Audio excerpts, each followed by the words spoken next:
ꯃꯌꯥꯝ ꯄꯨꯝꯅꯃꯛꯄꯨ ꯗꯤꯁꯀꯣꯕꯔꯤ ꯀꯪꯂꯩꯄꯥꯛꯀꯤ ꯃꯥꯏꯀꯩꯗꯒꯤ ꯇꯔꯥꯝꯅ ꯑꯣꯛꯆꯔꯤ꯫ ꯀꯔꯤꯒꯨꯝꯕ ꯑꯗꯣꯝꯅ ꯑꯁꯤꯒꯤ ꯁ꯭ꯇꯔꯤꯝꯌꯥꯔꯗꯀꯤ ꯈꯨꯠꯊꯥꯡꯗ ꯑꯣꯟꯂꯥꯏꯟꯗ ꯍꯧꯖꯤꯛ ꯍꯧꯖꯤꯛ ꯄꯥꯡꯊꯣꯛꯆꯔꯤꯕ ꯂꯥꯏꯚ ꯑꯁꯤꯗ ꯁꯔꯨꯛ ꯌꯥꯕꯤꯅꯤꯡꯕ ꯂꯩꯔꯒꯗꯤ ꯑꯩꯒꯤ ꯐꯦꯁꯕꯨꯛ ꯑꯦꯀꯥꯎꯟꯗ ꯊꯥꯖꯈꯤꯕ ꯂꯤꯡꯛꯗꯨꯗ ꯆꯪꯕꯤꯔꯛꯑꯒ ꯅꯠꯇ꯭ꯔꯒ ꯑꯩꯈꯣꯏꯒꯤ ꯋꯥꯆꯞ ꯒ꯭ꯔꯨꯞ ꯁꯩꯔꯦꯡ ꯈꯨꯗꯣꯜ ꯇꯝꯕꯤꯌꯨ ꯍꯥꯏꯔꯤꯕ ꯂꯤꯡꯛ ꯑꯁꯤꯗ ꯆꯪꯕꯤꯔꯛꯂꯒ ꯍꯥꯏꯔꯤꯕ ꯊꯧꯔꯝ ꯑꯁꯤꯕꯨ ꯁꯔꯨꯛ ꯌꯥꯕꯤꯅꯕ ꯅꯤꯡꯁꯤꯡꯖꯔꯤ꯫ ꯑꯗꯣꯝꯒꯤ ꯅꯨꯡꯉꯥꯏꯔꯕ ꯁꯤꯒꯨꯝꯂꯕ ꯁꯩꯔꯦꯡ ꯈꯨꯗꯣꯜ ꯇꯝꯕꯒꯤ ꯊꯧꯔꯝ ꯑꯁꯤꯕꯨ ꯁꯔꯨꯛ ꯌꯥꯕꯤꯌꯨ ꯍꯥꯏꯗꯨꯅ ꯗꯤꯁꯀꯣꯕꯔꯤ ꯀꯪꯂꯩꯄꯥꯛꯀꯤ ꯃꯥꯏꯀꯩꯗꯒꯤ ꯍꯟꯅ ꯅꯣꯛꯆꯔꯤ꯫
Hello hello.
Hello, hello, hello.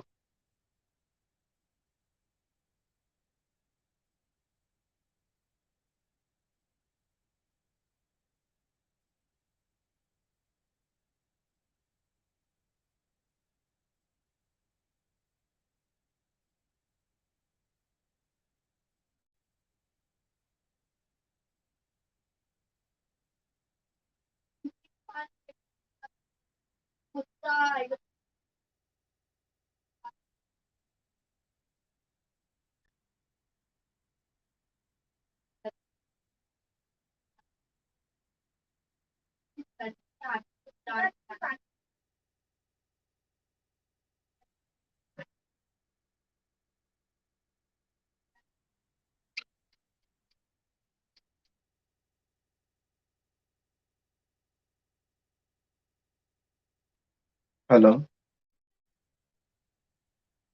Mayam ngai boina sereng amani tang patok sage.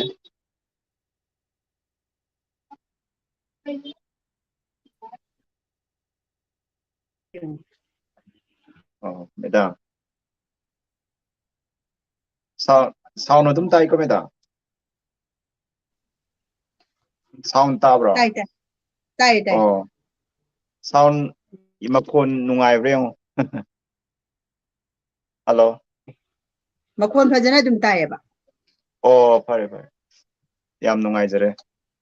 Akoi di live se horok pata ngai ni na. Ije. Oh. Si live hawra Madam bro. ko. Abi madam. Oh live hawra bra ba. Adum haure. Live. Oh my pima. Asa ai hobi ko. Acha. Live haure live haure. Oh yeah. Kesu kai de akoi gi kana gumba share tong ning bala rasu link je WhatsApp number se tum kan do bira su ya ne matang mi atai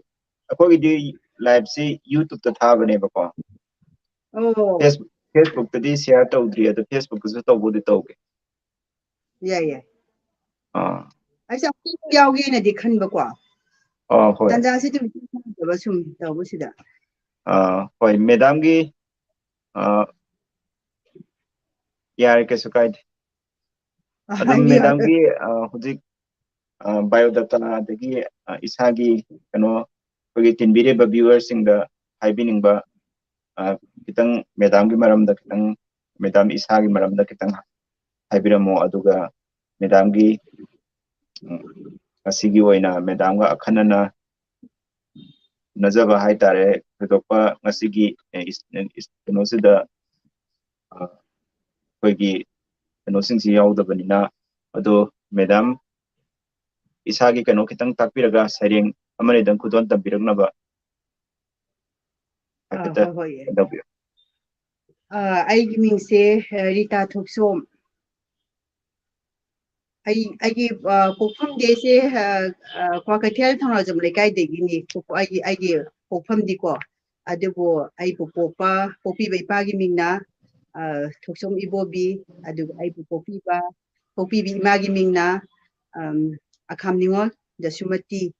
adugo ai ichini naw taret ni adu aina khwagi ahani yumdadi adugo hauji aina yum panjari sina kaisam thongna som lerekta yum panjare aigi ipurobagi mingna nungthomam Khidarjit kaujei ai ichanupa ani leire ichanupa hando mau thire adu isunupa amasu leijare adu ai ibagi lamse angang oingedagi ai adum ijare pame adu masida thain koina angang oingade irakpasida guide su leitabaga de khosu khar yam ikaina adum haurakkhibasiga aina angang oingda ibase akoigi 13 August kaina 15 August koi adu bayamna function tawrame matam amdadi koina angang oringe kandadi koise government school da so yam badum tamae aduda aini ijaba sayengase thidana patho thi eba sayeng thi hai tar pathoktre abduladi chimpha oina adum ga tawdana angang oibani ne yamna by heart tawba chimpha bu syam kalamme adumain tawi degi koigi magazine daga koigi kai haini article ga kaurapkoda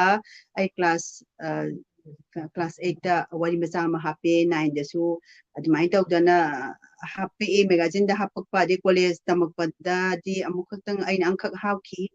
aduna Imphal College da aina hapkiba article da adugi sairengchina khwaidi phajaba sairengni kaina kogi superscribe tawraga aigi sairengdi mapada adu main tawdanaga hapiraki yamna nungaijagi adu matangdu da aduga ai igani ai bi mani kaina ga khanbadi nataba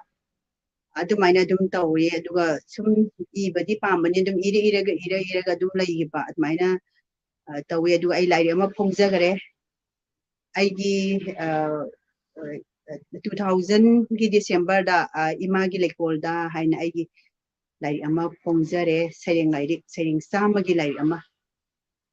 si haijarage aduga kan okoi online sering thedina badasu malaji ꯍꯣꯏ bam na koi Manipuri Literary Association mala haina ama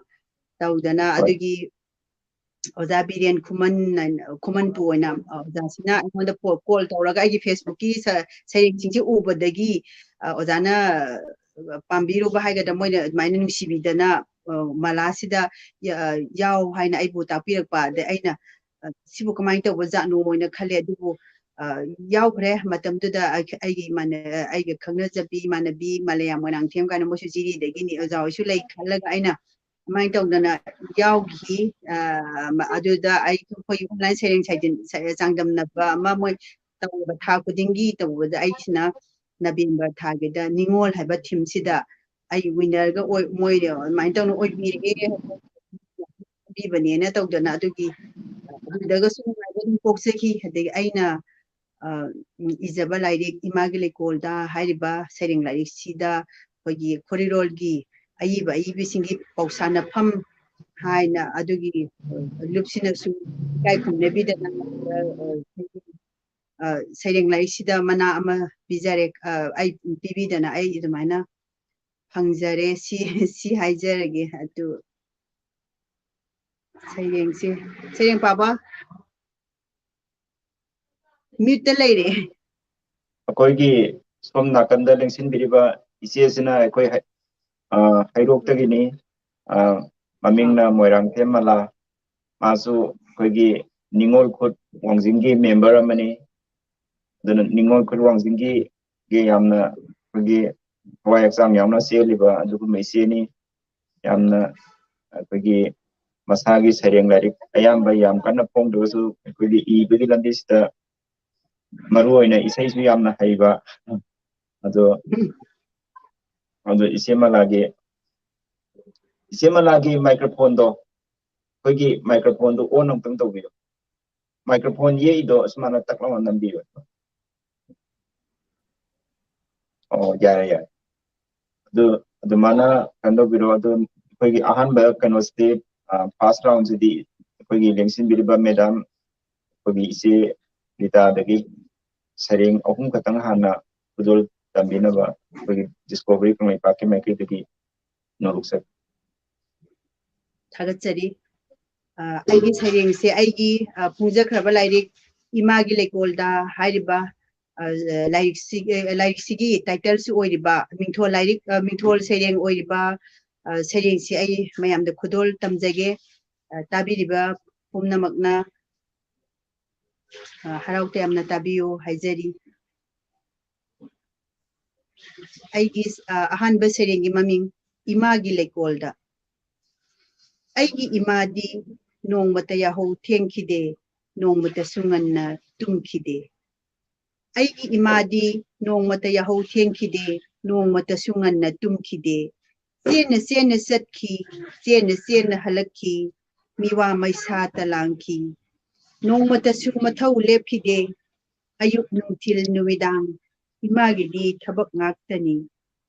ꯃꯆꯥꯁꯤꯡꯒꯤ ꯋꯥꯠꯇꯅꯕ ꯍꯣꯠꯅꯕꯗ ꯋꯥꯏ ꯀꯧꯕꯇ ꯍꯥꯏꯈꯤꯗꯦ ꯆꯥꯛꯉꯥꯏ ꯋꯥꯔꯤꯁꯨ ꯂꯤꯕꯤꯈꯤ ꯃꯣꯃꯣꯟ ꯅꯣꯛꯄꯤ ꯃꯥꯏꯊꯣꯡꯅꯤ ꯊꯦꯠꯈꯤ ꯁꯝꯖꯤꯔꯩ ꯅꯥꯆꯣꯝꯁꯨ ꯑꯍꯣꯏꯅꯅ ꯂꯩꯍꯥꯎ ꯂꯩꯔꯦꯟꯅ ꯅꯥꯞꯄꯗ ꯍꯥꯏ ꯍꯨꯝꯕꯗ ꯀꯌꯥꯗꯤ ꯅꯤꯡꯊꯤꯈꯤ ꯏꯃꯥꯗ ꯑꯋꯥꯕ ꯎꯠꯈꯤꯗꯦ ꯅꯣꯡꯃꯇ ꯄꯨꯟꯁꯤꯒꯤ ꯑꯔꯣꯏꯕ ꯃꯤꯀꯨꯞ ꯐꯥꯎ ꯋꯥꯍꯜꯂꯝꯗꯦ ꯏꯃꯥꯅ ꯃꯆꯥꯁꯤꯡꯕꯨ ꯃꯤꯠꯂꯨ ꯄꯤꯔꯥꯡ ꯏꯔꯥꯍꯧ ꯀꯣꯏꯅ ꯌꯦꯡꯈꯤ ꯃꯆꯥꯁꯤꯡ ꯃꯁꯥꯗ ꯅꯨꯡꯄꯥꯜ ꯑꯣꯜꯂꯐꯥꯎ ꯑꯌꯣ ꯅꯥꯍꯤ ꯆꯜꯂꯝꯗꯦ ꯂꯩꯀꯣꯜꯒꯤ ꯂꯩꯔꯥꯡꯅ ꯀꯦꯟꯕꯒꯨꯝ ꯏꯃꯥꯒꯤ ꯃꯤꯠ ꯎꯏꯁꯤꯟꯈꯤ इमागी मीट उइसिनखी आई अहानबा सैरें लोइजरे आई अनिसुबा सैरेंगी ममी आई लाइरिक्सिगी सेना यांखै अमदि यांखै मथोई दा यावबा सनातन कॉम्प्लेक्स निंगथीरबा कॉम्प्लेक्स नि सनातन कॉम्प्लेक्स निंगथीरबा कॉम्प्लेक्स नि सनातन कॉम्प्लेक्स मसा सिंगना थवाई यावना साखिबा कॉम्प्लेक्स नि अवुबा सिंगना सोनखी अवुबा सिंगना सोनखी लाइबक फैदा सनातन मी अफबा हाइबसे मसा लेट्रकांदता खंगिदा ngasi ngasi sangaba numitta tilliba miyam angakpani killiba sanaton gi mitam kaya dening thizariba katliba laisutana lep thumli nungsiraba dhukki manamna maikei thungna saithokli asa athakna lempari mitam dunadi warauri masa singbu mitam dunadi warauri masa singbu nakhoina matik saman kibana nakhoina matik saman kibana amang asoi hangoi ki pat pumdana len ki aina aroiba pungja ngai duna mitam gidamak poklak pasha mitam gidamak poklak pasha lukhrabi saubi gi machadi naitom pokti phamnai basu oikide machabu khudeng da hap mama bu khudeng da hap tuna lukhrabi saubi gi machadi naitom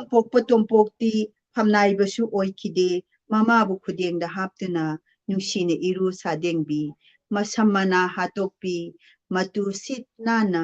manam maha chendana laigi khuya tan kido saubi complex sakide saubi complex sakide aigi ahum suba sairengi mami sisu aigi laite yawbasi adum ai bajar age sina lamai yankai ni thoide yawba gulab nangbu angang ba gulab kanglaba gulab angang ba gulab kanglaba gulab nang dinga sisu lengdari inaktagi tattana hairi nangna aibu nungsiri haina nangna diliri matamdugi wari nangna diliri matamdugi wari taba ngamdre ngasidi wari do ningsinglaroi khalle amuk hanna khalibani aishu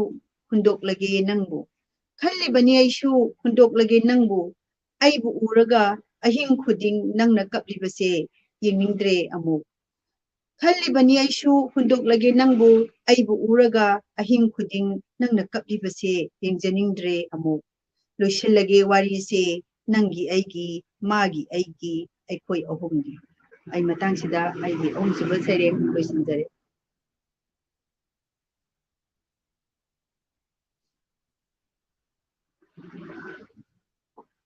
mute leire nongalgi Rangge sairing sing tabada yam ajagre ise malazu magi keno se amuk thokra mala ado kogi marak sida kogi ningol higai hana mingthonba kogi sigi like sigi sairing ama khatang lokotake masi kogi ai tham sawa kogi ningol kutki kanona puthokpa lai makogi lai sidagi sairing ama khatang lokotake masamang na iba kogi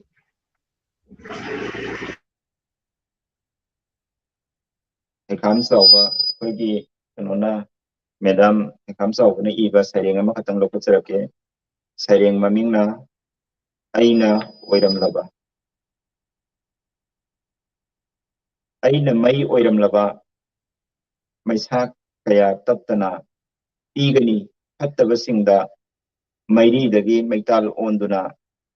utkani maralgini khangjanaba aina nungsit oiramlaba ugani humduna namthiba manam fattabasingdo lapna yaifanaba tungi mirolda yelangani afaba paujel malem thungna aina ising oiramlaba kohallamgani aram khorang basing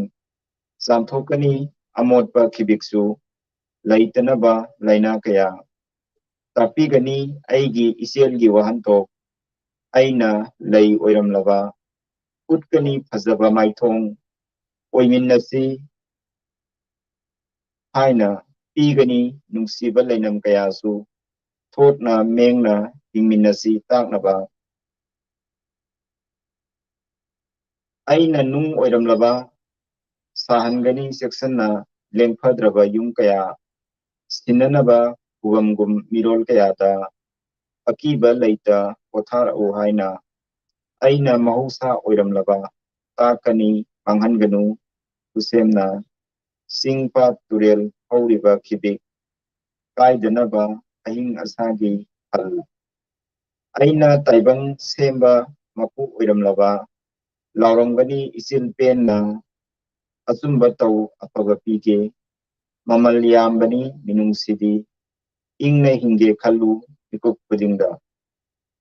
ꯃꯥꯒꯤ ꯁꯩꯔꯦꯡ ꯑꯁꯦ ꯑꯩꯈꯣꯏꯒꯤ ꯌꯥꯝꯅ ꯐꯖꯕ ꯑꯩꯈꯣꯏꯒꯤ ꯁꯩꯔꯦꯡ ꯉꯥꯛꯇꯅꯤ ꯅꯤꯡꯉꯣꯜ ꯐꯤꯒꯩ ꯍꯥꯏꯕ ꯁꯩꯔꯦꯡ ꯑꯁꯤ ꯑꯩꯈꯣꯏꯒꯤ ꯀꯂꯦꯛꯁꯟ ꯑꯣꯏꯔꯕ ꯃꯥꯜꯂꯦ ꯃꯣꯏꯒꯤꯁꯦ ꯃꯣꯏꯒꯤ ꯅꯤꯡꯉꯣꯜ ꯈꯨꯠꯅ ꯄꯨꯊꯣꯛꯄ ꯇꯣꯉꯥꯟ ꯇꯣꯉꯥꯟꯕ ꯔꯥꯏꯇꯔ ꯀꯌꯥ ꯑꯃ ꯍꯥꯏꯔꯤꯕꯁꯤꯗ ꯌꯥꯎꯔꯤ ꯑꯗꯣ ꯍꯥꯏꯔꯤꯕ ꯑꯣ ꯃꯥꯅꯦ ꯂꯥꯏꯔꯤꯛꯁꯤ ꯍꯣꯏ ꯃꯦꯗꯥꯝꯒꯤꯗꯨ ꯑꯩꯒꯤꯁꯨ ꯌꯥꯎꯕ꯭ꯔꯥ ꯁꯩꯔꯦꯡ ꯈꯔ ꯌꯥꯎꯈꯤꯌꯦ ꯁꯤꯗ ꯑꯣ ꯎꯝ ꯑꯗꯨ ꯎꯝ ꯑꯗꯨ ꯌꯥꯝ ꯅꯨꯡꯉꯥꯏꯖꯔꯦ ꯑꯗꯣ ꯑꯩꯈꯣꯏꯒꯤ ꯃꯦꯗꯥꯝꯒꯤ ꯍꯧꯖꯤꯛ ꯑꯅꯧꯕ ꯋꯥꯔꯤ ꯃꯆꯥꯒꯨꯝꯕꯗꯤ ꯃꯦꯗꯥꯝꯒꯤꯗꯤ ꯈꯨꯠ ꯊꯥꯕꯤꯗꯕ꯭ꯔꯥ ꯀꯃꯥꯏꯅ ꯇꯧ ꯑꯩ ꯋꯥꯔꯤ ꯃꯆꯥ ꯈꯨꯠ ꯑꯗꯨꯝ ꯊꯥꯖꯩ ꯋꯥꯔꯤ ꯃꯆꯥ ꯂꯩꯌꯦ ꯑꯩꯒꯤꯁꯨ ꯍꯣꯏ ꯋꯥꯔꯤ ꯃꯆꯥꯁꯤꯡꯒꯤ ꯂꯥꯏꯔꯤꯛ ꯀꯌꯥꯒꯨꯝꯕ ꯐꯣꯡꯕꯤꯈꯤꯕ ꯀꯃꯥꯏꯅ ꯇꯧꯕ ꯂꯩ ꯂꯥꯏꯔꯤꯛꯇꯤ ꯑꯩ ꯍꯧꯖꯤꯛꯀꯤ ꯏꯃꯥꯒꯤ ꯂꯩꯀꯣꯜꯗ ꯁꯩꯔꯦꯡ ꯂꯥꯏꯔꯤꯛꯁꯤ ꯑꯃꯈꯛꯇ ꯉꯥꯏꯖꯔꯤꯌꯦ ꯑꯗꯨ ꯁꯤꯁꯨ ꯑꯁ ꯑꯗꯨꯝ ꯍꯥꯊꯨ ꯍꯥꯊꯨ ꯑꯩꯈꯣꯏꯒꯤ ꯏꯁꯣꯔꯅ ꯐꯣꯡ ꯑꯣꯏꯅ ꯇꯝꯃꯝꯗꯅ ꯑꯣꯏꯕꯖꯥꯠꯅꯤ ꯑꯃ ꯊꯨꯅ ꯐꯣꯡꯈꯤꯕꯅꯤ ꯑꯣꯖꯥ ꯑꯩꯈꯣꯏꯒꯤ ꯑꯣꯖꯥ ꯑꯖꯤꯠ ꯀꯨꯃꯥꯔꯅ ꯃꯦꯗꯥꯝ ꯐꯣꯡꯉꯁꯤ ꯇꯧꯗꯅ ꯑꯩꯕꯨ ꯌꯥꯒꯗ꯭ꯔꯅꯦ ꯍꯥꯏꯅ ꯇꯧꯗꯅ ꯑꯗꯨꯃꯥꯏꯅ ꯇꯧꯗꯅ ꯑꯃꯈꯛ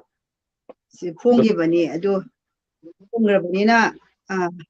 ꯃꯌꯥꯝꯅꯁꯨ ꯄꯥꯕꯤꯔꯦ ꯑꯗꯨꯅꯤ ꯑꯩꯅ ꯁꯤꯗꯒꯤ ꯁꯅꯥꯇꯣꯟ ꯀꯝꯄ꯭ꯂꯦꯛꯁ ꯀꯥꯏꯅ ꯂꯧꯈꯠꯂꯒ ꯄꯥꯖꯔꯤꯁꯦ ꯏꯃꯥꯒꯤ ꯂꯩꯀꯣꯜꯗ ꯀꯥꯁꯦ ꯑꯩꯒꯤ ꯂꯥꯏꯔꯤꯛꯇ ꯌꯥꯎꯕ ꯉꯥꯛꯇꯅꯤ ꯍꯧꯖꯤꯛ ꯑꯩꯅ ꯄꯥꯖꯈꯤꯕ ꯁꯩꯔꯦꯡ ꯑꯍꯨꯝꯗꯨ ꯑꯩꯒꯤ ꯂꯥꯏꯔꯤꯛꯇ ꯌꯥꯎꯕ ꯉꯥꯛꯇꯅꯤ ꯏꯃꯥꯒꯤ ꯂꯩꯀꯣꯜꯕꯨꯗꯤ ꯑꯩꯁꯨ ꯁꯔꯨꯛ ꯌꯥꯖꯈꯤꯌꯦ ꯑꯩꯅꯁꯨ ꯔꯦꯀꯣꯔꯗꯤꯡ ꯂꯧꯖꯈꯤꯕꯅꯦ ꯑꯗꯨ ꯑꯁ ꯉꯁꯥꯏꯒꯤ ꯊꯦꯡꯛꯌꯨ ꯑꯗꯨ ꯏꯃꯥꯒꯤ ꯂꯩꯀꯣꯜꯗꯨꯕꯨꯗꯤ ꯌꯥꯝꯅ ꯐꯖꯩ ꯑꯩꯁꯨ ꯑꯗꯨ ꯃꯔꯛ ꯃꯔꯛꯇ ꯄꯥꯖꯩ ꯃꯦꯗꯥꯝꯒꯤ ꯂꯥꯏꯔꯤꯛꯇꯣ ꯑꯗꯨ ꯑꯁ ꯍꯧꯖꯤꯛ ꯑꯗꯨ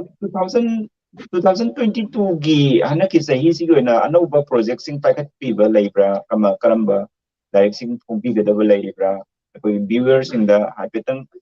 ꯁꯤꯒꯨꯝꯕ ꯑꯩꯒꯤ ꯊꯧꯔꯥꯡ ꯑꯃ ꯂꯩꯖꯩ ꯍꯥꯏꯕꯗꯤ ꯃꯌꯥꯝꯗꯁꯨ ꯍꯥꯏꯐꯦꯠꯇꯪ ꯈꯪꯍꯟꯕꯤꯕ ꯌꯥꯒꯗ꯭ꯔꯥ ꯃꯦꯗꯥꯝ ꯑꯩꯁꯦ ꯋꯥꯔꯤ ꯃꯆꯥꯁꯦ ꯑꯩ ꯑꯗꯨꯝ ꯈꯔ ꯏꯕꯁꯦ ꯑꯩꯅ ꯑꯃꯨꯛ ꯈꯜꯂꯝꯃꯦꯕ ꯁꯩꯔꯦꯡꯒꯤ ꯂꯥꯏꯔꯤꯛ ꯑꯃ ꯐꯣꯡꯈ꯭ꯔꯕꯅꯤꯅ ꯋꯥꯔꯤ ꯃꯆꯥ ꯑꯃ ꯂꯥꯏꯔꯤꯛꯁꯤ ꯐꯣꯡꯁꯤꯔꯥ ꯍꯥꯏꯅ ꯇꯧꯕ ꯑꯗꯣ ꯅꯍꯥꯟꯋꯥꯏ ꯑꯍꯥꯟꯕ ꯑꯩꯅ ꯑꯩꯈꯣꯏꯒꯤ ꯑꯏꯕ ꯑꯣꯖꯥ ꯀꯔꯤ ꯍꯥꯏꯅꯤ ꯑꯩꯈꯣꯏꯒꯤ ꯑꯏꯕꯒꯤ ꯏꯃꯨꯡ ꯃꯅꯨꯡꯁꯤꯗꯀꯣ ꯑꯩꯈꯣꯏ ꯁꯨꯃꯥꯏꯅ ꯄꯨꯟꯗ꯭ꯔꯤꯉꯩ ꯀꯥꯟꯗꯗꯤ ꯉꯥꯎꯔꯤ ꯈꯔꯕꯨ ꯈꯜꯂꯝꯗꯦꯗ ꯍꯧꯖꯤꯛꯇꯤ ꯑꯩꯁꯦ ꯏꯁꯥꯁꯦ ꯄꯥꯈꯠꯄ ꯑꯃ ꯌꯥꯎꯔꯦ ꯑꯩꯅ ꯏꯔꯤꯁꯤꯕꯨ ꯀꯃꯥꯏꯅ ꯇꯧꯒꯗꯕꯅꯣ ꯍꯥꯏꯅ ꯈꯜꯂꯨꯔꯒꯅꯦ ꯁꯤ ꯄꯨꯊꯣꯛꯎꯔꯒ ꯍꯥꯏꯗꯤ ꯌꯥꯝꯅ ꯀꯩꯅꯣ ꯁ꯭ꯇꯦꯟꯗꯔ ꯂꯩꯕ ꯄꯥꯝꯕꯒꯤ ꯋꯥ ꯅꯠꯇꯕ ꯍꯣꯏ ꯁꯃꯥꯖꯁꯤꯗ ꯁꯤꯅ ꯀꯌꯥꯝ ꯌꯥꯝꯅ ꯑꯩꯈꯣꯏꯒꯤ ꯀꯥꯟꯅꯕ ꯄꯤꯕ ꯍꯥꯏꯗꯤ ꯄꯥꯎꯖꯦꯜꯒꯨꯝꯕ ꯑꯣꯏꯕ ꯑꯩꯅ ꯌꯥꯝꯅ ꯍꯩꯔꯒ ꯄꯤꯒꯅꯤ ꯍꯥꯏꯕꯒꯤ ꯅꯠꯇꯕ ꯑꯩꯒꯤ ꯆꯝꯅ ꯐꯣꯡꯗꯣꯛꯆꯔꯒꯁꯨ ꯁꯤ ꯌꯥꯒꯗ꯭ꯔꯥ ꯁꯤꯕꯨ ꯑꯩꯕꯨ ꯍꯥꯏꯗꯅ ꯋꯥꯈꯜꯁꯦ ꯈꯜꯂꯒ ꯂꯩꯔꯦ ꯃꯅꯤꯡ ꯁꯨꯝ ꯍꯜꯂꯦ ꯑꯗꯨꯅ ꯍꯣꯏ ꯋꯥꯈꯜꯁꯦ ꯑꯗꯨ ꯏꯁꯣꯔꯅ ꯇꯝꯕꯤꯕ ꯍꯣꯏ ꯍꯥꯏꯗꯨꯅꯤ ꯏꯁꯣꯔꯅ ꯌꯥꯝꯅ ꯐꯖꯒꯅꯤ ꯍꯥꯏꯅꯁꯨ ꯈꯜꯂꯤ ꯑꯗꯨ ꯉꯁꯥꯏꯒꯤ ꯑꯩꯈꯣꯏꯗ ꯑꯩꯈꯣꯏꯒꯤ ꯐ꯭ꯔꯦꯟ ꯁꯥꯔꯀꯜꯁꯤꯡ ꯑꯣꯖꯥꯁꯤꯡ ꯑꯩꯈꯣꯏꯗꯒꯤ ꯍꯦꯟꯅ ꯈꯪ ꯍꯩꯔꯕ ꯁ꯭ꯀꯣꯂꯔꯁꯤꯡ ꯈꯔꯁꯨ ꯁꯨꯝ ꯇꯥꯟꯅꯕꯤꯔꯒ ꯑꯩꯈꯣꯏꯒꯤ ꯍꯥꯏꯔꯤꯕ ꯃꯦꯗꯥꯝꯒꯤ ꯂꯩꯔꯤꯕ ꯄꯣꯠ ꯑꯁꯤꯒ ꯑꯩꯈꯣꯏꯒꯤ ꯑꯆꯪꯕ ꯄꯣꯠ ꯑꯃ ꯑꯣꯏꯅꯕ ꯍꯣꯠꯅꯕꯤꯔꯒ ꯃꯌꯥꯝꯗ ꯈꯨꯗꯣꯜ ꯇꯧꯕꯤꯕ ꯉꯝꯕꯁꯨ ꯑꯣꯏꯁꯅꯨ ꯍꯥꯏꯅ ꯁ꯭ꯀꯣꯕꯔꯤ ꯀꯪꯂꯩꯄꯥꯛꯀꯤ ꯃꯥꯏꯀꯩꯗꯒꯤ ꯀꯩꯗꯧꯖꯔꯤ ꯑꯗꯨꯒ ꯉꯁꯤꯒꯤ ꯊꯧꯔꯝꯁꯤꯒꯤ ꯑꯣꯏꯅ ꯃꯈꯥ ꯆꯠꯊꯔꯛꯄ ꯑꯣꯏꯅ ꯏꯆꯦꯃꯥꯂꯥꯁꯨ ꯆꯪꯉꯛꯈ꯭ꯔꯕ ꯃꯥꯜꯂꯦ ꯀꯩꯅꯣꯁꯦ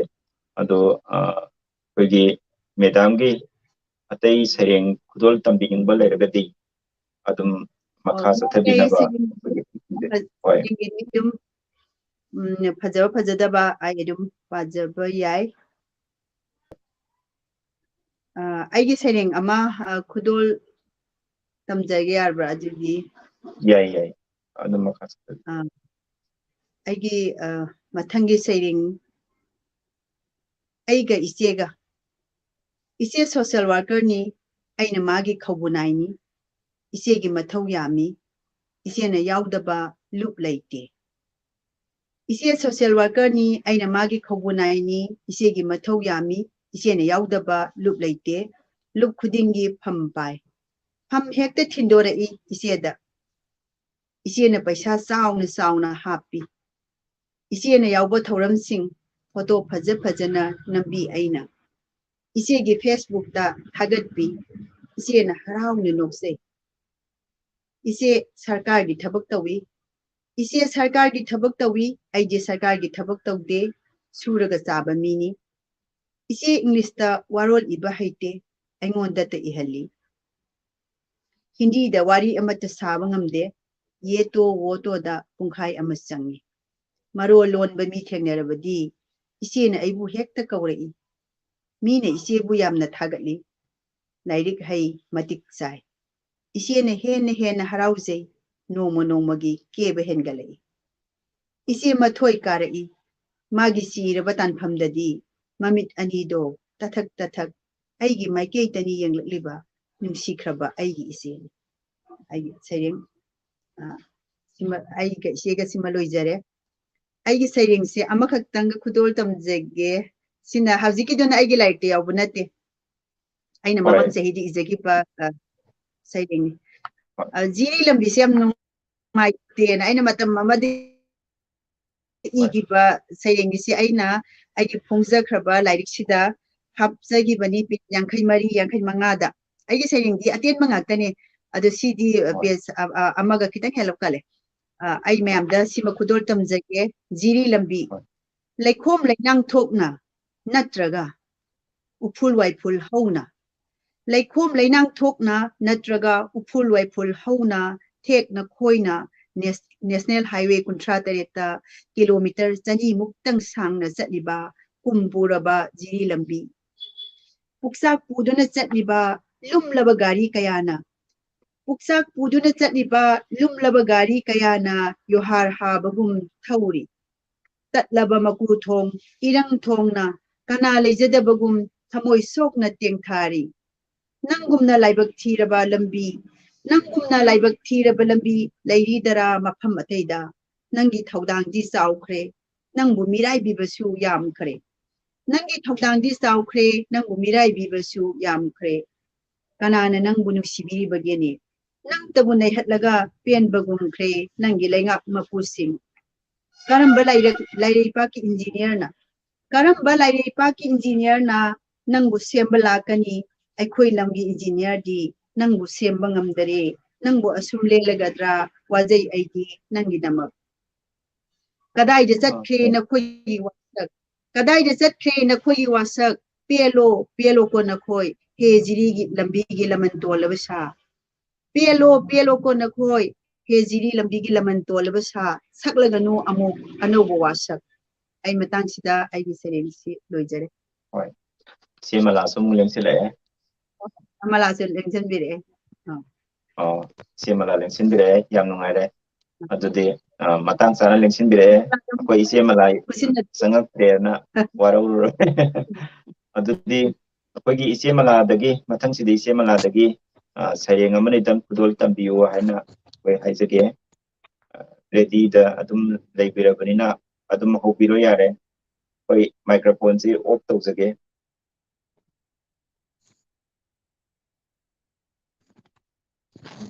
ꯑꯍꯥꯟꯕꯗ ꯌꯥꯔꯕ꯭ꯔꯣ ꯌꯥꯔꯦ ꯌꯥꯔꯦ ꯏꯆꯦꯃꯂꯥꯒꯤ ꯑꯗꯨꯝ ꯁꯩꯔꯦꯡ ꯍꯧꯕꯤꯔꯣ ꯑꯍꯥꯟꯕꯗ ꯗꯤꯁꯀꯣꯚꯔꯤ ꯀꯪꯂꯩꯄꯥꯛꯄꯨ ꯏꯀꯣꯛ ꯅꯣꯟꯖꯔꯤ ꯂꯣꯏꯅꯅ ꯇꯥꯕꯤꯔꯤꯕ ꯃꯌꯥꯝꯕꯨꯁꯨ ꯏꯀꯣꯛ ꯅꯣꯟꯖꯔꯤ ꯑꯩ ꯊꯣꯏꯅ ꯍꯩꯖꯕ ꯅꯠꯇꯦ ꯑꯩꯒꯤ ꯋꯥꯈꯜꯅ ꯑꯗꯨꯝ ꯏꯖꯈꯤꯕ ꯁꯩꯔꯦꯡꯅꯤ ꯑꯩꯒꯤ ꯑꯍꯥꯟꯕ ꯁꯩꯔꯦꯡ ꯄꯥꯊꯣꯛꯆꯒꯦ ꯏꯔꯝꯗꯝ ꯍꯩꯔꯣꯛ ꯍꯩꯔꯣꯛ ꯂꯝꯗꯝ ꯂꯝꯅꯨꯡꯁꯤ ꯂꯩꯄꯥꯛ ꯃꯄꯨ ꯅꯤꯡꯊꯧꯑꯣ ꯃꯣꯡꯕ ꯅꯌꯨꯝ ꯁꯪꯒꯥꯏꯗ ꯏꯈꯦꯡꯂꯛꯇ ꯅꯣꯛꯅ ꯁꯔꯒ ꯀꯥꯈꯤꯕ ꯀꯥꯎꯕ ꯉꯝꯗꯦ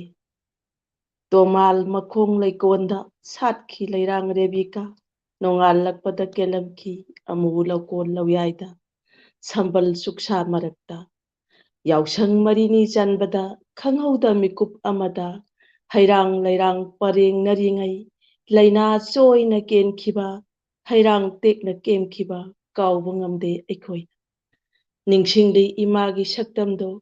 ꯐꯤꯗꯣꯜ ꯋꯥꯡꯅ ꯆꯤꯡꯈꯠꯇꯨꯅ ꯑꯋꯣꯡ ꯁꯝꯕꯨꯜ ꯄꯨꯟꯗꯨꯅ ꯈ꯭ꯋꯥꯡꯆꯦꯠ ꯃꯆꯤ ꯂꯥꯡꯅ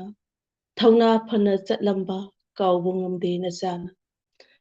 ꯃꯇꯝ ꯀꯧꯕꯤ ꯃꯍꯥꯛꯅ ꯁꯝꯕꯨꯜ ꯄꯩꯅ ꯄꯨꯟꯕꯤꯔꯦ ꯇꯊꯛ ꯇꯊꯛ ꯆꯠꯍꯜꯂꯦ ꯎꯐꯦꯠ ꯀꯥꯐꯦꯠꯅꯍꯜꯂꯦꯗꯣ ꯋꯥꯗꯕ ꯉꯝꯗꯦ ꯅꯆꯥꯅ ꯀꯅꯥꯒꯤ ꯃꯇꯧꯕꯨ ꯇꯝꯕꯅꯣ ꯄꯨꯛꯆꯦꯜ ꯁꯦꯡꯂꯕꯤ ꯏꯃꯥ ꯍꯣꯏ ꯃꯇꯥꯡꯁꯤꯗ ꯑꯍꯥꯟꯕ ꯁꯩꯔꯦꯡ ꯂꯣꯏꯖꯔꯦ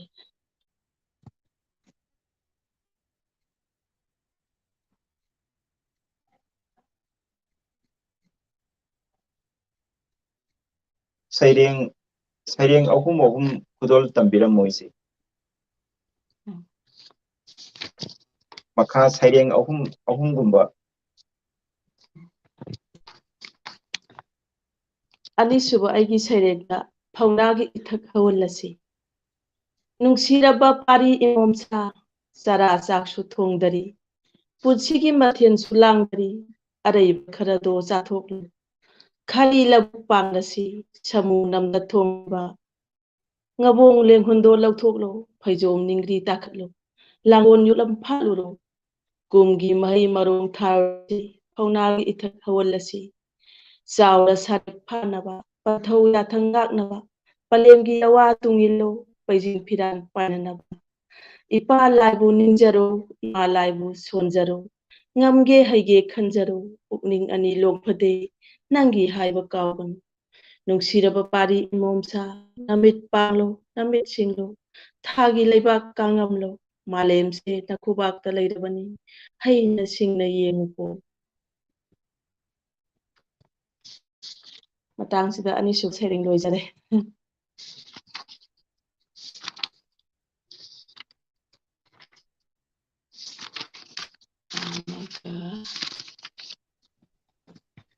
ꯑꯍꯨꯝꯁꯨꯕ ꯁꯩꯔꯦꯡ ꯑꯩꯒꯤ ꯈꯨꯗꯣꯜ ꯇꯝꯕꯤꯌꯨ ꯑꯍꯨꯝꯁꯨꯕ ꯁꯩꯔꯦꯡꯗ ꯃꯤꯀꯞ ꯊꯣꯛꯂꯣ ꯃꯤꯀꯞ ꯊꯣꯛꯂꯣ ꯑꯍꯜꯁꯤꯡ ꯅꯨꯃꯤꯠ ꯄꯥꯡꯂꯣ ꯅꯍꯥꯁꯤꯡ ꯑꯐꯕ ꯐꯤꯔꯦꯞ ꯈꯜꯍꯧꯔꯁꯤ ꯍꯌꯦꯡꯇ ꯉꯥꯏꯔꯦ ꯌꯧꯔꯛꯀꯗꯕ ꯃꯤꯔꯦꯞ ꯃꯈꯜ ꯀꯌꯥ ꯀꯌꯥ ꯐꯤꯔꯥꯜꯒꯤ ꯃꯆꯨ ꯀꯌꯥ ꯀꯌꯥ ꯑꯄꯥꯝꯕꯗ ꯂꯨꯞꯆꯕ ꯅꯨꯡꯁꯤꯕꯗ ꯉꯥꯎꯖꯕ ꯂꯨꯆꯤꯡ ꯄꯨꯔꯦꯜ ꯀꯌꯥ ꯂꯦꯡꯅꯔꯅꯤ ꯄꯔꯦꯡ ꯄꯔꯦꯡ ꯈꯟꯊꯗꯅ ꯄꯤꯒꯦ ꯅꯤꯡꯂꯨꯅꯨ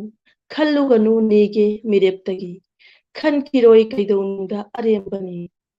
ꯃꯤꯀꯞ ꯊꯣꯛꯂꯣ ꯑꯍꯜꯁꯤꯡ ꯅꯃꯤꯠ ꯄꯥꯡꯂꯣ ꯅꯍꯥꯁꯤꯡ ꯉꯁꯤ ꯈꯔ ꯂꯧꯔꯨꯕꯅ ꯍꯌꯦꯡ ꯃꯌꯥꯝ ꯂꯧꯈꯤꯅꯤ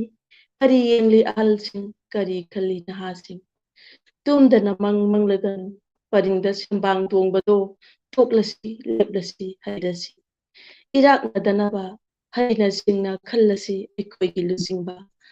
ꯇꯪꯗꯨ ꯂꯩꯇꯥꯅꯕ ꯊꯧꯔꯥꯡꯂꯁꯤ ꯃꯤꯀꯞ ꯊꯣꯛꯂꯣ ꯑꯍꯟꯁꯤꯡ ꯅꯃꯤꯠ ꯁꯤꯡꯂꯣ ꯅꯍꯥꯁꯤꯡ ꯑꯐꯕ ꯐꯤꯔꯦꯞ ꯈꯜꯍꯧꯔꯁꯤ ꯑꯐꯕ ꯐꯤꯔꯦꯞ ꯈꯜꯍꯧꯔꯁꯤ ꯃꯇꯥꯡꯁꯤꯗ ꯑꯩꯒꯤ ꯑꯍꯨꯝꯁꯨꯕ ꯁꯩꯔꯦꯡ ꯂꯣꯏꯖꯔꯦ ꯌꯥꯝ ꯅꯨꯡꯉꯥꯏꯖꯔꯦ ꯏꯆꯦꯒꯤ ꯁꯩꯔꯦꯡ ꯐꯖꯕ ꯈꯨꯗꯣꯜ ꯌꯥꯝ ꯇꯝꯕꯤꯔꯝꯃꯦ ꯏꯆꯦꯒꯤ ꯍꯧꯖꯤꯛ ꯍꯟꯗꯛꯀꯤ 2022ꯁꯨ ꯆꯪꯉꯛꯑꯦ ꯏꯆꯦꯒꯤ ꯍꯥꯟꯅ ꯂꯥꯏꯔꯤꯛꯀꯨꯝꯕ ꯐꯣꯡꯈꯤꯕꯗꯤ ꯂꯩꯕꯤꯔꯕ꯭ꯔꯥ ꯀꯃꯥꯏꯅ ꯆꯦꯃꯂꯥꯒꯤ ꯑꯩ ꯑꯃꯐꯥꯎ ꯐꯣꯡꯗ꯭ꯔꯤ ꯑꯃꯠꯇ ꯐꯣꯡꯗ꯭ꯔꯤ ꯑꯗꯨꯗꯤ ꯁꯩꯔꯦꯡꯒꯨꯝꯕ ꯑꯩꯈꯣꯏꯒꯤ ꯏꯔꯒ ꯌꯨꯝꯗꯗꯤ ꯐꯣꯡꯕ ꯌꯥꯕꯒꯤ ꯀꯩꯅꯣꯗꯤ ꯂꯩꯔꯕ꯭ꯔꯥ ꯑꯗꯨꯗꯤ ꯂꯩꯌꯦ ꯋꯥꯔꯤꯁꯨ ꯂꯩꯌꯦ ꯑꯗꯨ ꯋꯥꯔꯤꯁꯨ ꯌꯥꯝ ꯂꯩꯌꯦ ꯂꯩꯕꯗꯤ ꯑꯗꯣ ꯑꯩꯅ ꯑꯗꯨ ꯉꯁꯥꯏꯒꯤ ꯐꯣꯡꯕꯒꯤ ꯑꯩꯈꯣꯏꯒꯤ ꯏꯆꯦ ꯃꯂꯥꯁꯤ ꯑꯩꯈꯣꯏꯒꯤ ꯅꯤꯡꯉꯣꯜ ꯈꯨꯠꯀꯤꯗꯤ ꯃꯦꯝꯕꯔ ꯑꯣꯏꯕꯤꯔꯦ ꯍꯥꯏꯅ ꯇꯥꯖꯔꯦ ꯑꯗ ꯑꯩꯈꯣꯏꯅꯁꯨ ꯈꯪꯖꯔꯦ ꯑꯗꯨ ꯍꯣꯏ ꯉꯁꯥꯏꯒꯤ literary organization singda karam literary organization sing samnabiri bage yaubiri bage hana koi khangjaning ba haitare ningol pul khaktara adigi atay atokpa ai ningol khakta dane yaujaba ataidadi yaudri karigumba atopagi kogi atopa literary organization sing gi yaubiningba lairagadi adum atopana kogi yawningba lairagadi adum yaubada kesu kaidabra dongna sim da bo taragadi kogi progressive writer gi su yaubibada kesu kaide ana kogi hajeningba hoi aidi yamna yaujeringe adu aigi aina ijariba sairengsi chupamgadra faramgadra mina kari haigadra khanbada adum ki bhata mayamga pullaga kogi kitang kogi progressive writer gi su sumana kogi mogi Facebook page da live adum tawbaneba aduna ngasagi Facebook page da kaigumba yaubiningba lairagadi akoi adum pau pizagige ise malana yaubiningba lairagadi kogi progressive writers su manipur gi literary organization singi manungda khwaidagi mang chawsinna hojik phawbada chapliba adugumba organization amani aduga yamna su mating laiba kogi organization amani aduna isena kaigumba hariba moigi su sayul kudingi Wednesday kudingi nimidang pung nipanda sumana kogi Facebook page da live thajabani hariba kaigumba sikuna mayamna yaubiningba lairagasu hariba progressive writer gi Facebook page sangbiraga pau paubinaba haidana kogi madam Sobitana su haibirapani adugi damakta ningsinjabani kanagumana yaubiningba anauba writer sing laibiragasu hariba Facebook page da progressive writer gi kano da sangbiraga hariba Wednesday kudingi pangtholiba live asi sarug yabiu haidana discovery kangaiba ke makai degi ningsinjari ise malagi ngasai ahubada koina khangjaning ba karsu laiba adi ise malagi hujuji kari hona biribage aduga karamba kogi thabak sing sinpam sing to biribage habduso mayamda ekoi isagi biodata kitanga thambiram marak tharna aisi matiyamda aisi hairok patu mayai lekai tagi morang themala aduga aigi sinpamna ai angalwadi oijai ai hauji adum ibagi lambi sidi yam pamjaba aduga aiba haibasidi yamna wangba thaki wakhalonina akoina hek khut thabado kijaba adu khaktane ataidi toina aigi toina thabak leitaba hairadi ai yumgi adum aigi yumgi condition da aigi anaba ma aigi puroba naba na maram maraga ai adum khara thok chatpadi khara bera leba adu sigumba khudong chaba life ki oiba khudong chaba pibibasidaди ai yam haraujaba haitare aigi wakhalda aina ijariba serengdi kanagumba kharana adum tabiraga magi si sairengdi scriptsi yare gaina haibiragadi aigi thamoidaso iba yaragadra haina aigi thaunado yengjage tawbane it's kaide duga makhasidi ekhoigi lengsin biriba ise ritada atai sairing amamdaga kudol tawraga ngasigi live si dum kandawnaba loisanaba tawjage anda aponbagi koina ise ritada sairing amatang kudol tambiu haijagi Sereng aroiba sereng ama ko aigi aroiba sereng haijarege asima ai pathokse aigi phongjakraba lairiksidagi dum aroiba simasu ai lanthokse simadi chamlaba nungaiba aigi aroiba serengi maming chamlaba nungaiba lairaba longmini khungangi lairaba longmini khungangi labupudi leitaba hui khongduna hui khongduna labupudi khoirido sanpotpa aduga sajai yetta paiduna aratiti laurido saraba kalengi nungsada laukhau isei saktuna laubu khauri nungaina laupugi yanabasu chatlido ubide awaba kananasu chamjaraba punsini suganba laumi magidi ꯐꯪꯒꯗꯕꯗꯤ ꯈꯔꯇꯅꯤ ꯁꯨꯔꯤꯕꯅ ꯃꯌꯥꯝꯅꯤ ꯋꯥꯏ ꯀꯧꯕꯇ ꯍꯥꯏꯒꯦꯗꯣ ꯂꯧꯕꯨꯛꯀꯤ ꯋꯥꯈꯜꯇ ꯈꯟꯕꯗ ꯑꯩꯒꯤ ꯑꯔꯣꯏꯕ ꯁꯩꯔꯦꯡ ꯃꯇꯥꯡꯁꯤꯗ ꯂꯣꯏꯁꯤꯟꯖꯔꯦ ꯊꯥꯒꯠꯆꯔꯤ ꯏꯆꯦꯃ ꯃꯊꯪ ꯑꯁꯤꯗꯤ ꯑꯩꯈꯣꯏꯒꯤ ꯏꯆꯦ ꯏꯆꯦꯃꯂꯥꯒꯤ ꯑꯣꯏꯅ ꯑꯔꯣꯏꯕ ꯁꯩꯔꯦꯡ ꯑꯃꯇꯪ ꯈꯨꯗꯣꯜ ꯇꯝꯕꯤꯔꯝꯃꯣꯅ ꯍꯥꯏꯖꯒꯦ ꯁꯩꯔꯦꯡ ꯑꯅꯤ ꯑꯣꯏꯔꯁꯨ ꯏꯆꯦꯃꯂꯥꯒꯤ ꯇꯝꯕꯤꯔꯝꯃꯨ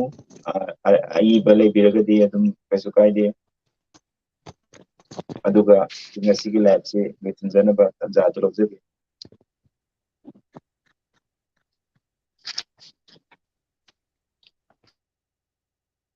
ꯑꯩꯒꯤ ꯑꯔꯣꯏꯕ ꯁꯩꯔꯦꯡꯗ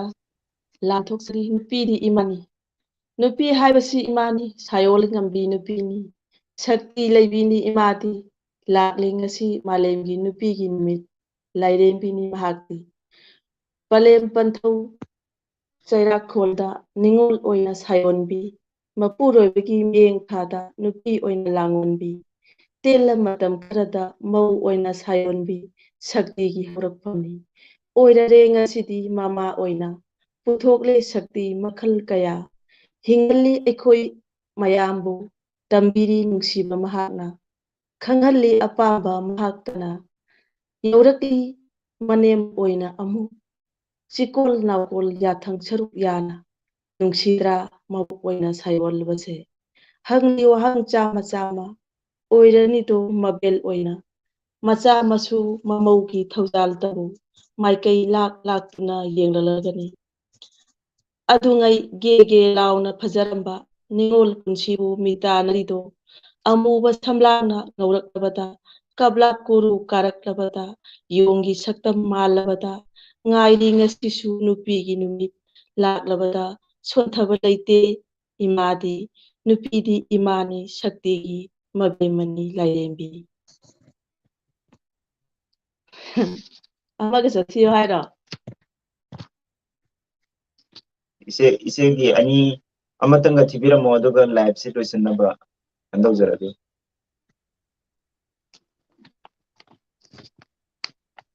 ꯑꯩꯒꯤ ꯑꯔꯣꯏꯕ ꯁꯩꯔꯦꯡꯗ ꯑꯑꯣꯟꯕ ꯀꯔꯤꯅꯣ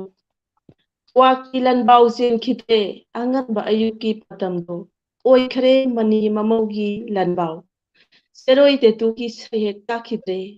ꯃꯁꯜ ꯃꯂꯦꯝꯒꯤ ꯉꯪꯈꯠꯅꯕ ꯈꯣꯟꯖꯦꯜꯅ ꯅꯤꯜꯂꯦ ꯅꯨꯃꯤꯠ ꯌꯨꯡꯕ ꯌꯨꯡꯂꯕꯗ ꯁꯦꯟꯗ꯭ꯔꯥꯡ ꯀꯩꯊꯦꯜ ꯀꯥꯈꯤꯗ꯭ꯔꯦ ꯃꯆꯤꯜ ꯃꯅꯥꯎ ꯐꯨꯒꯥꯏꯅꯕꯗ ꯅꯨꯃꯤꯗꯥꯡ ꯋꯥꯏꯔꯝꯒꯤ ꯃꯇꯝꯗꯣ ꯃꯀꯨꯅ ꯌꯨꯝꯖꯟꯈꯤꯗ꯭ꯔꯦ ꯃꯇꯩ ꯃꯅꯥꯎ ꯇꯟꯈꯥꯏꯅꯕꯗ ꯎꯆꯦꯛ ꯃꯔꯨꯝ ꯁꯦꯡꯕꯥꯡ ꯃꯔꯨꯝ ꯊꯨꯡꯉꯝꯗ꯭ꯔꯦ ꯈꯣꯡꯈꯤꯗ꯭ꯔꯦ ꯃꯔꯤꯡꯒꯤ ꯌꯦꯟꯕꯥ ꯂꯥꯕꯗꯣ ꯀꯞꯂꯔꯦ ꯑꯉꯥꯡ ꯅꯋꯥꯁꯤꯡ ꯑꯣꯏꯅ ꯈꯨꯅꯨꯅ ꯃꯊꯣꯡꯗ ꯄꯣꯡꯈꯤꯗ꯭ꯔꯦ ꯑꯣꯏꯈ꯭ꯔꯦ ꯌꯨꯉꯥꯎꯕꯒꯤ ꯊꯥꯡꯁꯥꯡꯅ ꯌꯥꯍꯧꯔꯛꯄꯗ ꯅꯤꯈꯤꯗ꯭ꯔꯦ ꯃꯄꯨꯒꯤ ꯊꯧꯖꯥꯜꯗꯣ ꯃꯥ ꯃꯥꯒꯤ ꯑꯄꯥꯝꯕꯗ ꯂꯨꯞꯅꯈ꯭ꯔꯦ ꯑꯍꯜ ꯅꯍꯥ ꯀꯔꯤꯗꯤ ꯑꯣꯏꯔꯦ ꯉꯁꯤꯗꯤ ꯅꯨꯃꯤꯠꯇ ꯇꯤꯜꯕꯨ ꯁꯤꯠꯂꯦ ꯀꯔꯝ ꯇꯧꯔꯦ ꯉꯁꯤꯗꯤ ꯊꯥꯗ ꯅꯤꯡꯕꯨ ꯎꯠꯂꯦ ꯈꯨꯗꯨꯝ ꯁꯨꯗꯨꯅ ꯈꯥꯡꯅꯔꯦ ꯆꯥꯛꯁꯤ ꯁꯣꯟꯅꯔꯦ ꯉꯥꯄ꯭ꯔꯨꯝ ꯃꯃꯩ ꯈꯨꯖꯤꯟꯅ ꯁꯤꯛꯂꯔꯅꯤ ꯑꯁꯤꯔꯥ ꯃꯤꯑꯣꯏ ꯃꯄꯣꯛ ꯑꯊꯣꯏꯕ ꯈ꯭ꯋꯥꯏꯗꯒꯤ ꯇꯣꯜꯂꯕ ꯃꯄꯣꯛꯅꯤ ꯅꯤꯡꯉꯝꯗꯅ ꯂꯦꯜꯂꯒꯅꯤ ꯀꯥꯎꯔꯒꯅꯨ ꯂꯣꯏꯖꯔꯦ